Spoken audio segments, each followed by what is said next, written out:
أعوذ بالله من الشيطان الرجيم بسم الله الرحمن الرحيم الحمد لله والصلاة والسلام على رسول الله وبعد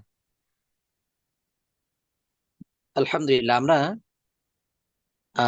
গত ক্লাসগুলোতে তাসদিদ পরিচিতি এবং ওয়াজিব গুনার নিয়ম জানছিলাম। আজকে আমরা তাসদিদের প্রয়োগ সাথে আরেকটা নিয়ম জানবো, আল্লাহ শব্দ পড়ার নিয়ম। কোরআন শরীফ পড়তে গেলে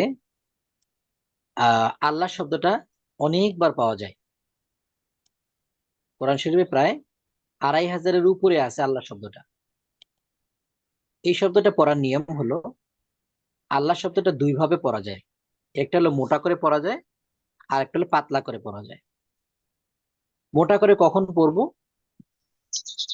আল্লাহ শব্দের পূর্বে, আল্লাহ শব্দের পূর্বে জবর এবং পেশ থাকলে আল্লাহ শব্দের লামকে মোটা করে পড়তে হয়। আল্লাহ শব্দের লামকে মোটা করে পড়তে হয়, অর্থাৎ লতে আকার ছাড়া পড়তে হয়, লতে আকার হবে না। আবার বলি, আল্লাহ শব্দের পূর্বে জবর এবং পেশ থাকলে, জবর এবং পেশ থাকলে আল্লাহ শব্দকে মোটা করে পড়তে হয়। যেমন আমরা যদি বলি, এই যে আল্লাহ শব্দটা, আলিফে জবর আছে, আল্লাহ শব্দের লামের পূর্বে আলিফে জবর আছে, তাহলে এটা মোটা হবে আল্লাহ।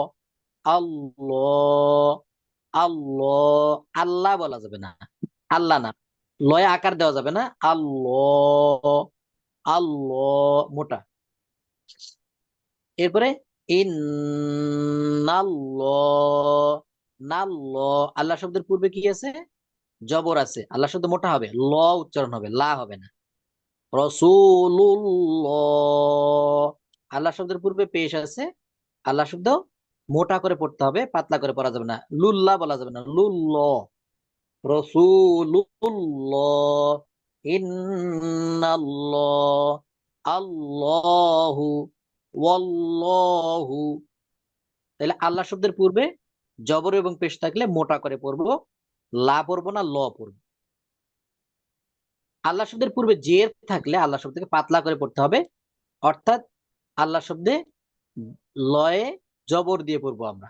যেমন বিল্লাহ, বিল্লাহি, এটাকে বিল্লাহ বলা যাবে না, এটা বিল্লাহ, পাতলা হবে। আমরিল্লাহ, রিল্লাহ পাতলা। বিসমিল্লাহ, আউযু বিল্লাহ, সবগুলো পাতলা হবে।